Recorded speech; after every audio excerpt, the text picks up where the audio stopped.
Hey folks, Joe Valley here at Quiet Light Brokerage, and we're not going to do the normal intro, normal as in what we've been doing for the last 3 or 4 months, because I have a guest that's not all that special. No, that's not true at all. Sorry, Mark. My guest today is the co-host of the Quiet Light podcast, Mr. Mark Daoust. How you doing today, Mark? Can we put co-host in quotes? Because I think you've had the past 3 months solid of hosting the podcast. That's why the ratings are going down. That is why the ratings are going down. Absolutely, because I haven't been there. So sorry about that, folks. But I promise, upcoming episodes. One thing that I do like about the new podcast company we're working with, it's Rise 25 for those that don't know, is that we know when this is airing. So this is airing, we're recording on December 9th, but it's going to air December 22nd, which is very cool because I would like to ask for a Christmas present from everybody listening to the podcast today. No, I'm going to get that from you anyway. You don't know what it is yet, but I would like everyone listening to do what, Mark? Leave a rating and a review on iTunes or whatever you use to listen to this podcast. How many ratings do we have right now, Joe? Do you know? I'm looking at Apple, and there's 40 of them, which is up 6 in the last 12 months because we never ask for them. Never ask for them at all. Folks, help us out. Let's jack up our egos and jump online and give us a rating and review after this. And then we'll educate you on some things that we want to talk about today. And that is, Mark and I want to abolish multiples. We want to rail on multiples. We want to gripe. We want to vent. We want to complain about multiples and why people are so obsessed with them. And give you some information that we have in terms of an inside view and an inside look at multiples and why they shouldn't matter as much as they do. So with that, Mr. Daoust, I'm going to put you on the spot and say, go, let's talk about multiples. Well, let's talk about multiples. Well, we started talking about ratings. We want ratings. A lot of them. We want ratings, we want reviews, and we do not want multiples. But multiples are, I think, a necessary evil in our business. We are going to have them because it's one of the ways that we look at a valuation of a company. But boy, I could complain about a lot of elements of multiples. In fact, I have. If you go search on the Quiet Light site and look back in our archives, you'll find probably from 2010 or 2011, I wrote a blog post back then complaining about multiples because people get so obsessed with the multiples on the buy side and on the sell side that everything else, the important data, tends to fall away, which is a problem and something that I think is problematic. But I want to start with my biggest complaint about the multiples right now, today, and one of the reasons that we decided to do this episode, and that is comparing multiples from one firm to the next or from one marketplace to the next is a complete fool's errand. We look at multiples and we think this is a standard that we can look at. Company A or brokerage A is offering, multiples in this range, and brokerage B is offering multiples in a different range. So, broker A is better than broker B because they're higher. The problem with this is that we assume that multiples are calculated the same from one firm to the next, from one seller to the next, if you're just looking at a marketplace. And the fact is they are not. They aren't. And the problems get even more pronounced with the bigger size deals that you do. So why don't we start with that, Joe? Let's talk a little bit about how multiples are calculated just for an average deal. Let's talk about just like a 6-figure transaction, maybe a low 7-figure transaction, fairly straightforward. We won't get into the complexities of maybe a $10 to $20 million transaction where multiples become extremely difficult to calculate, but how they might be calculated different from one firm to the next. Yeah. There's one area that you and I both know is a big difference between, say, what we do and what other firms might do. Yeah, for sure. One of the things that we want to look closely at is those that include inventory or exclude inventory. Actually, before we jump into that, let's talk about the purpose of a multiple from a buyer's standpoint. If you look at something and you're a buyer and you say, okay, the multiple is 3 times, what you're looking at is the amount of years it's going to take you to get a 100% return on your investment. So a 3-time multiple, you get it back in 3 years. And from a sell point, sellers look at it, same thing. How many years worth of income am I going to get when I sell the business? The challenge comes in when you're looking at listings from different brokerage firms. Almost every single one in the space that we're in lists businesses as a multiple of discretionary earnings plus the landed cost of goods sellable inventory on hand at the time of closing, if it's a physical products business. There's one firm that lumps the inventory into the purchase price. And I want to talk about the numbers and how big of a difference that makes. So let's just go with your, mid $500,000 discretionary earnings figure. And we'll talk about discretionary earnings as well and calculating that. We've got a whole podcast on that. The three different levels of add backs. If you don't know what an add back is and you're buying a business or selling a business, find the podcast on 3 different levels of add backs and the light bulbs will go off dramatically. I cannot control my dogs today, by the way. There's one now in my office that is barking and jumping on the chair for those that are looking. He doesn't like multiples. No, he doesn't like multiples either, or she. So a 3-time multiple on a business that is doing $500,000 in discretionary earnings, you're going to see a list price of $1.5 million. But let's say, for instance, that business of that size has a $400,000 in inventory that's going to be purchased at closing. Well, really, the end result is $1.9 million. But you're going to see a multiple that looks like 3 times. And then there's that separate inventory figure that's going to be in there. On the other hand, if you want to flip to the type of listings that include the purchase of inventory in the list price, you're actually going to see a list price instead of 1.5, you're going to see 1.9. 1.9 divided by the discretionary earnings of $500,000 is a 3.8 multiple. So we've gone up 0.8 points in the multiple. And what that does from a buyer's perspective, you think, oh my goodness, I'm going to get a better deal from Quiet Light than I am from so-and-so. When the reality is the deal's exactly the same. At the end of the day, the end result is 1.9 million, 1.5 for the business, 400 for inventory. It's just that when it's listed with another firm, it's all lumped in to the purchase price. The challenge is, and from our perspective, let's just rail on this from advisor standpoint. We don't like it because it's messy. And because during the time that we're recording this podcast, that inventory value is going to change. So calling it 1.9 million and $400,000 worth of inventory, it's not a reality. It's not a firm number.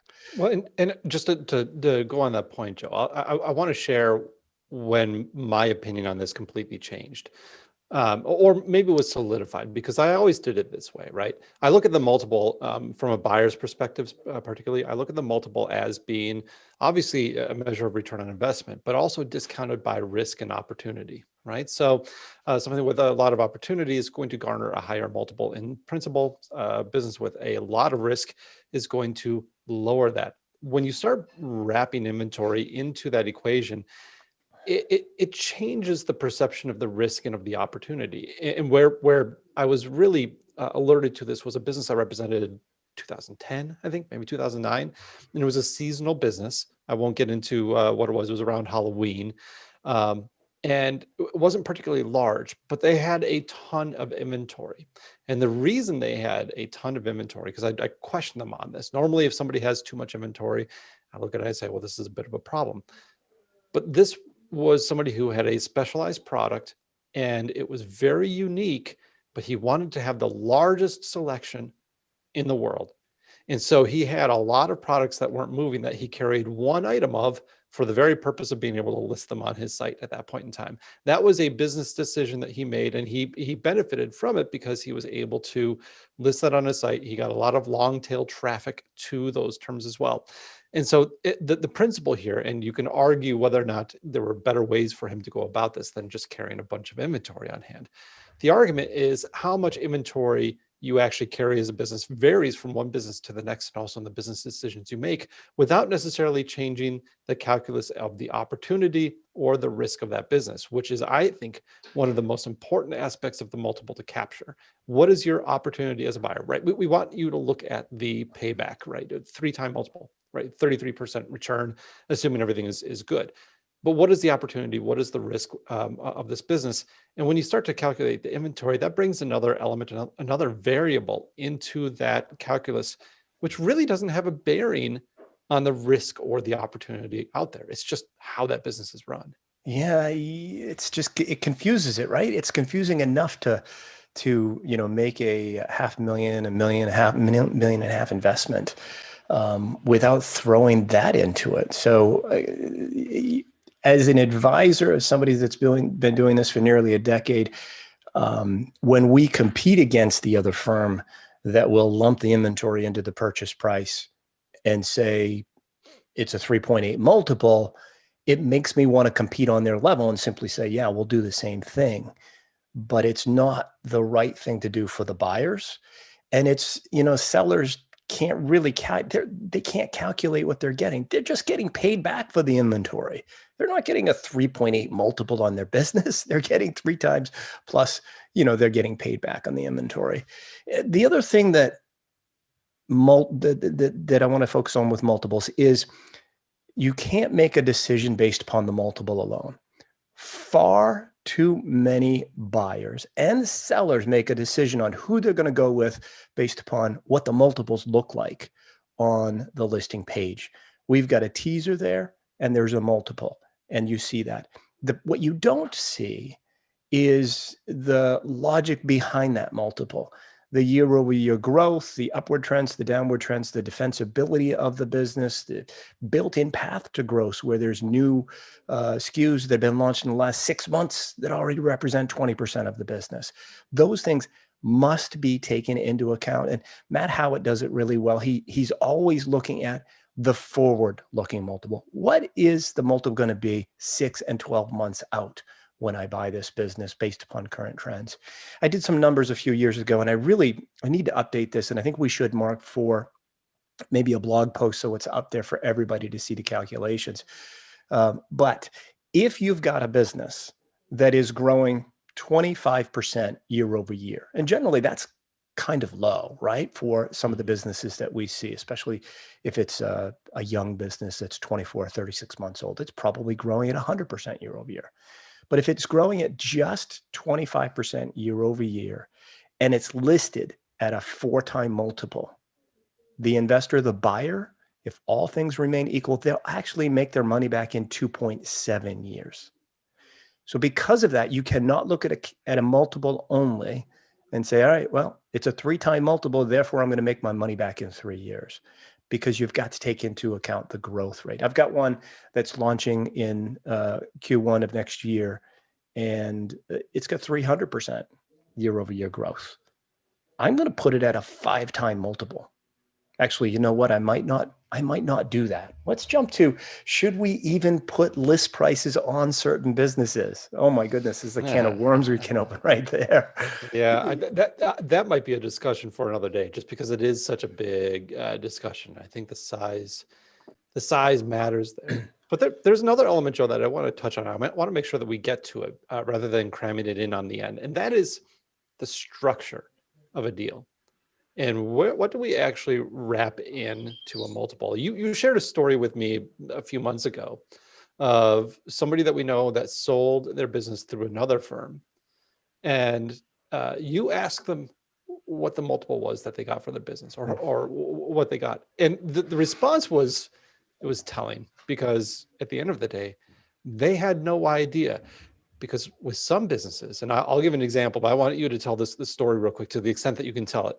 I'll give an example of how complex this can be with larger deals.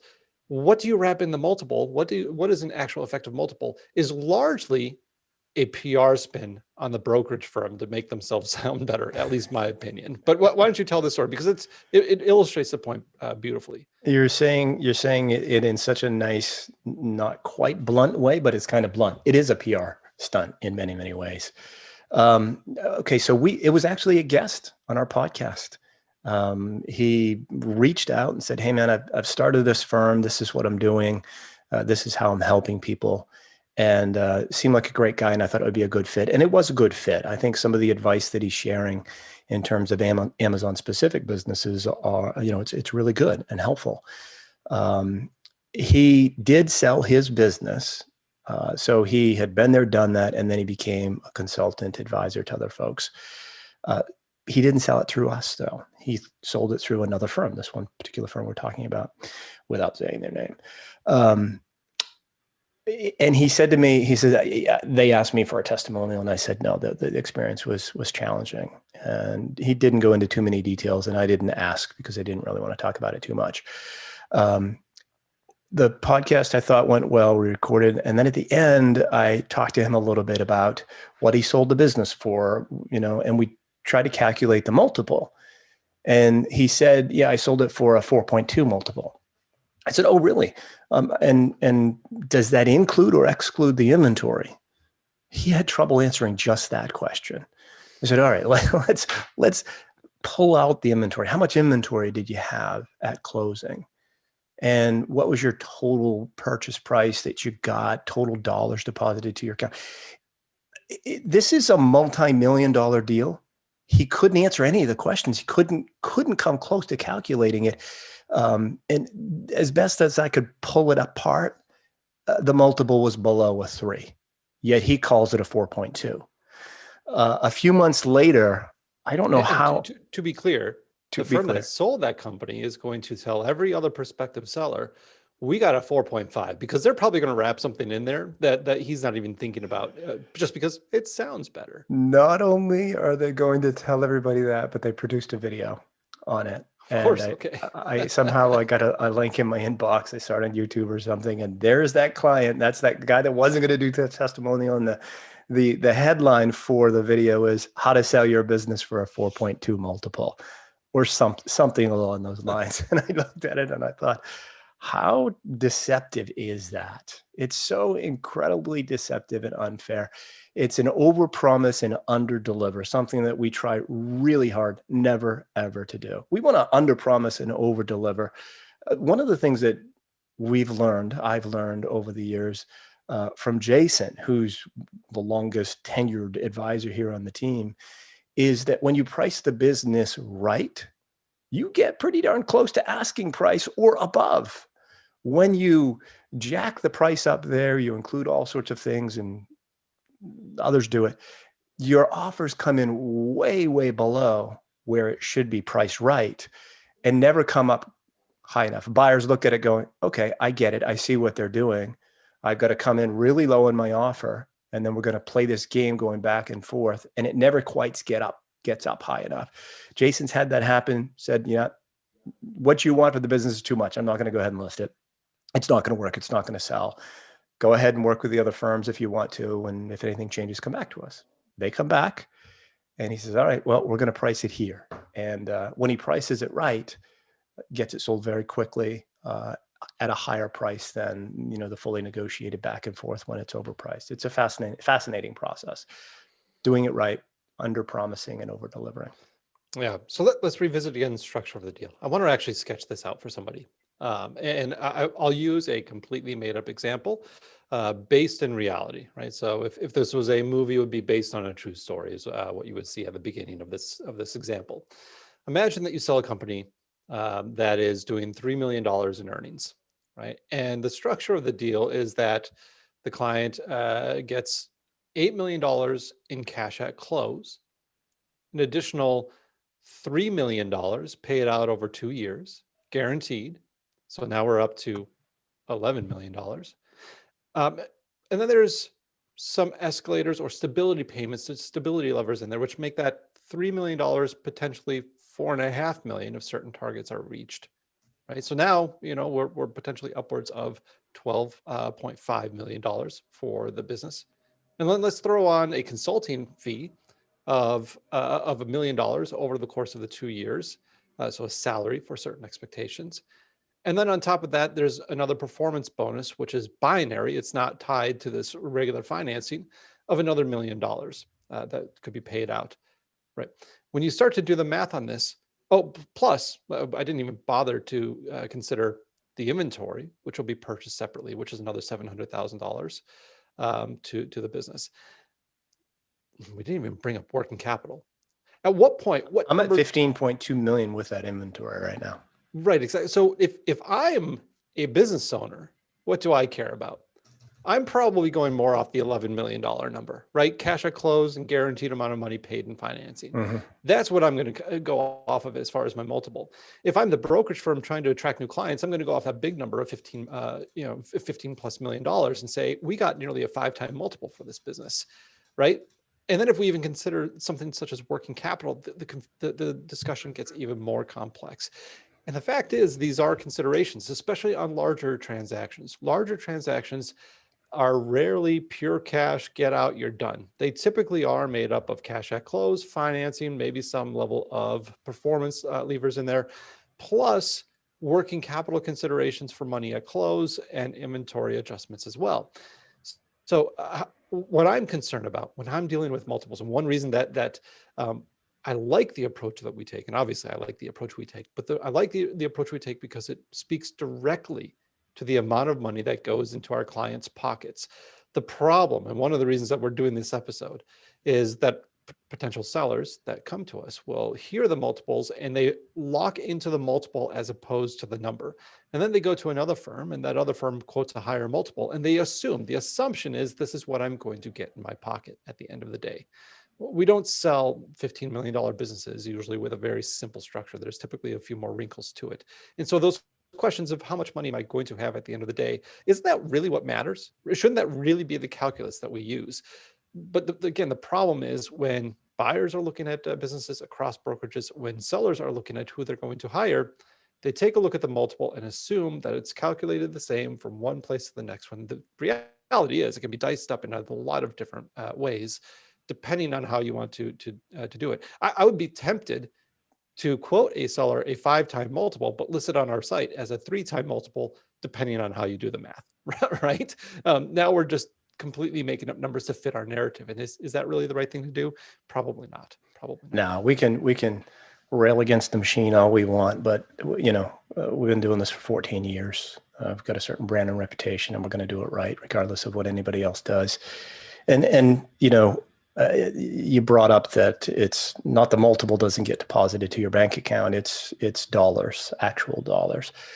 Pat and I were on a valuation call yesterday, and he asked the question, "What are you hoping to exit the business for?" And she said 2.8. And I'm like, 2.8 of what? And then what is the what? And how do you calculate the what? Really, what do you want? To hit your bank account dollar wise, and let's reverse engineer a path to getting there. Where are you at today? Where do you want to be? The multiple, you want to make sure obviously that you're getting paid a fair value for the business, and the buyer wants to make sure they're buying it at a fair value, but the multiple should be secondary in some ways. Maybe Mark, why don't we just take the multiple off of our listings? Just put the list price up there, but don't put the multiple. I am very tempted to do that, and it might be a change that we see soon because we want to get rid. I want to relay 2 other issues. I'm going to just say one of the problems that I've had with multiples, and if you go back in our archives, you'll see that I wrote on this particular topic, is the impact on buyers and a buyer's tendency to discount a business right out the gate without knowing anything about it because the multiple listed is quote unquote unrealistic, right? Which is a complete just fallacy to go into a business or into an acquisition thinking it's unrealistic based off some measure of a multiple, depending on what that is. But we ran into this coming out of the Great Recession, right? The Great Recession, businesses were discounted across the board. Businesses were discounted, and for good reason. Most of them had declining revenues. They had declining earnings. It was a challenging environment. The businesses that were coming up for sale were inherently sick. They needed some work. They needed some effort to be able to turn around, and it was a much more speculative investment. It was also a time of a lot of upheaval with search engine algorithms and how these businesses were built. So they garnered lower multiples. But I remember clear as day having good businesses start to trickle into our pipeline as we were coming out of the Great Recession. And these businesses, they were solid. They had growing revenues through the recession. They had good foundations and good futures. And if we put them up for sale for a reasonable multiple at the time of maybe 3 on just the earnings, so $100,000 business for $300,000, $500,000 business for $1.5 million business, The pushback we got from the marketplace was substantial, saying, what are you doing listing something at a 3-time multiple? Nobody sells their business for 3 times. Who would buy something for a 3-time multiple? And what was happening was there was this tendency from the buyers, from the buyer marketplace, to actually filter out really good quality businesses. Because when I would talk to sellers, people that had these growing businesses, and I would tell them, hey, look, people just aren't looking at something over a 3-time multiple. They would say, well, why would I ever sell for that? And my natural agreement was I wouldn't. I would wait. Obviously, that broke through. Eventually, we got people to look at these better businesses. But it's a danger when we discount something just based on the multiple itself, or go in prejudice to say this client is unreasonable, the seller is unreasonable because no one pays X times for this business. The fact is, if there's a multiple out there that's outlandish, and I know Brad represented something, it was over a 10-time multiple recently. Yeah. Mm-hmm. There was good reason for that. And we actually had some really, really strong interest on that, that could have worked out. There was solid reasons for that were justified. And Joe, as you like to say, math and logic. It wasn't, we're still looking for the same old proposition of a good return on investment for our buyers. And that multiple might be a 10-time. We're still looking for a good competitive return on investment, even in that 10-time multiple on the business. The second thing I want to talk about, Joe, would be projections, or what are we actually multiplying, right? So there's another firm in our space. I have a lot of respect for them, but they use a monthly multiple. And boy, did that look great in their early advertising. Sell your business for 36x. Yeah. Right. Well, that's the same thing as 3x, depending on what you're using as the 36, Yeah. right? Or other firms that I know of that have taken a look at the last 3 months, projected that out, and multiplied that. What's wrong with that? Nothing at its core if it's fully disclosed, right? But I think it's important for buyers, again, when you're looking at a business, if you're going to use multiples as a measure, to have a consistency of what that measurement is. This is like taking a ruler with all sorts of different measurements on it and saying it's 6. Well, 6 what?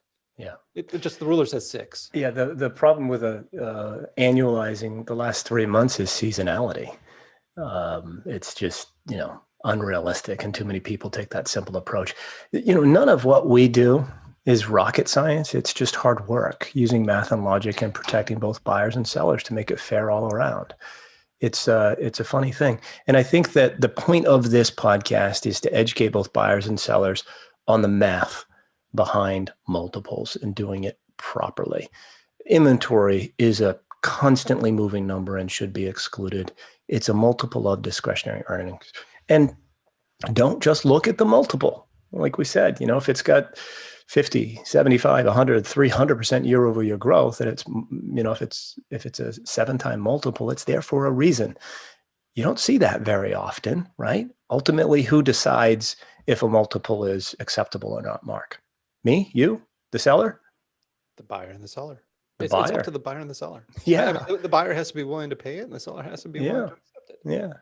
Now, some of these new, investors where they've raised capital, they get specific guidelines from their investors in terms of what they can pay. And maybe they're just playing us, but they say they can only pay up to a certain multiple in cash, and then they got to pay the rest through an earn-out, stability payment, whatever it might be. It'd be nice to get a hold of some of those documents. So if anybody has any on any of these big investment firms that are holding companies that have raised 200 million, send them our way. Well, again, I think the math can be figured out depending on what narrative you want to fit. I do know that some of these companies have what they put out there as what they're paying in multiples, and it doesn't always match up with the deal logic out there. That's it. One other point to look at: what do the big guys do? Private equity, right? This is their game. Their game is acquisitions. That is what they do. They acquire companies. Are they concerned about multiples? No. They laugh at what we do. It's like, oh, okay, we're going to offer what makes sense. In fact, in the world of private equity, putting a listing price, which you already alluded to, is not really the common practice. It typically isn't done. Private equity is going to pay what makes sense for them. They're going to try and get the best deal possible in that transaction, but they don't look at the multiple. That would be foolish on their side. So just to look forward, folks, I mean, I tell you right now, I sold a business in 2018. It was a beautiful business, defensible, good year-over-year growth, utility patent on one of the primary SKUs. And the person that runs that business runs it part-time, and they're back. He's ready to move on to just focus on his day job and not be so distracted. We've got 300% year-over-year growth. It's fully defensible. Discretionary earnings are going to be, in the 1.1, 1.2 million range for 2020. I may put that out there without a list price on it. So you may see one of those in Q1 2021 just to see what happens, because ultimately, those private investors are going to pay what the business is worth. We don't have to dictate what, it's worth. If they make an offer that's not up to snuff, for the seller, of course, we're just going to decline it. But it's what most of the investment banking firms do. They don't put a price on a business. They put the package together and send it out to a select list of buyers and let those buyers make offers. Right. I know the objection to that. I've played around with this in the past. I've offered an occasional business without an asking price. And the immediate pushback I got from buyers is, well, what are the seller's expectations? I think for most of our buyers who have been around for a while and have looked at a lot of deals, you should understand what the expectations generally are. Right. And if we think that the expectations are outlandish, we're going to let you know that. But the fact is, we all know that a business that is growing rapidly deserves a higher price point. And you should still be looking at this from the same perspective. What is a reasonable return on investment, and what is my target for this? And that seller is, they have the exact same calculus on their side, which is, I want a reasonable return from the sale. I don't think it's rocket science for us to figure out where these numbers actually fall, and what would make a reasonable offer for pretty much any business out there. Interestingly enough, you mentioned pricing the business right and getting the pricing the right way. Jason's experiment on this, there was a specific client that he worked with where we often consult with our clients about the price that they want. Jason came in with his opinion as far as the valuation of the company, which was fairly aggressive. The client wanted substantially more, so Jason agreed to put that business up for sale at that price point. And he received offers, but those offers were nowhere near the asking price. Later on, when that first round of interest waned, we lowered the asking price slightly, and the subsequent offers that came in were actually higher than that.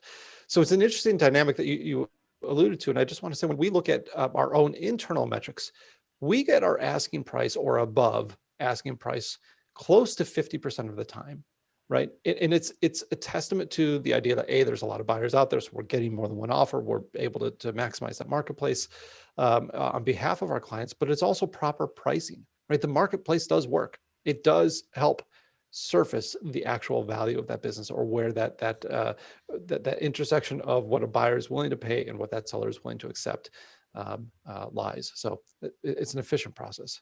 Agreed. And it's taken you and I years and years and years to figure all of this out, and the little nuances between multiples and how businesses should be valued. For those that are in the audience that are eventually going to sell their business, the best thing that you can do is figure out what it's worth today, so that you can, set your exit goal and reverse engineer a path to it. For those that are buying, pay attention to the multiples in terms of what's included in the multiple. Is there a pro forma P&L that the multiple is based off of? We've seen competitors do a 12-month pro forma P&L and base the multiple off of that, which is just crazy. We've done them up to 3 months because it takes about 3 months from listing to close, which is math and logic. Everything should be based on math and logic. And look at a forward-looking multiple as buyers when you're looking at things. It can set you apart from other buyers that are not doing that and have to, for illogical reasons, stick to a certain multiple. But it's all there. It's all math and logic. And ultimately, if you pay attention to these things and study them and become an expert at them, you're going to make better investments and get much, much better return on your investments as well. Well, I'm glad that we finally got this episode recorded, Joe. I don't know if you have anything else to cover in this, but I feel like overall, this is pretty comprehensive. I think the big lessons from this are: understand that multiples, it's a calculation, and depending on how you're running that calculation, you're going to get a different number. What actually matters on the sell side is how much money comes into your pocket. What matters on the buy side is what is your return on investment discounted by the risk and growth opportunities of that business. It really is as simple as that. And depending on how you run the calculation, you can come up with all sorts of different numbers, but don't assume that it's the same necessarily even from one business to the next, and definitely from one brokerage to the next. It's one little piece of data in an entire picture, an entire ecosystem of data, and probably one of the more less important bits of data that's out there. So I would say those are my big takeaways from this. Be careful of relying too much on multiples as a universal metric. And back to things that are not important, our reviews and ratings on the podcast. Important. That's important. It's for our egos. I don't know. I don't know. We've got a colleague friend that has a very, very good podcast. And about a year ago, I was at Blue Ribbon Mastermind and was up on stage and jokingly saying, hey, everybody in the room, let's get some reviews and ratings. This guy's only got 54 and he's been doing it for 4 years. I would like to just, swamp him. And I was only kidding. And of course, I didn't follow up on it. He's got about 254 reviews now, just because he asks for them. So please, folks, we appreciate the emails. We appreciate the feedback. We appreciate the comments and the fact that you're listening and doing everything you can to make good investments and grow a business. It's going to be great for a buyer to take over. Give us a review. We appreciate it.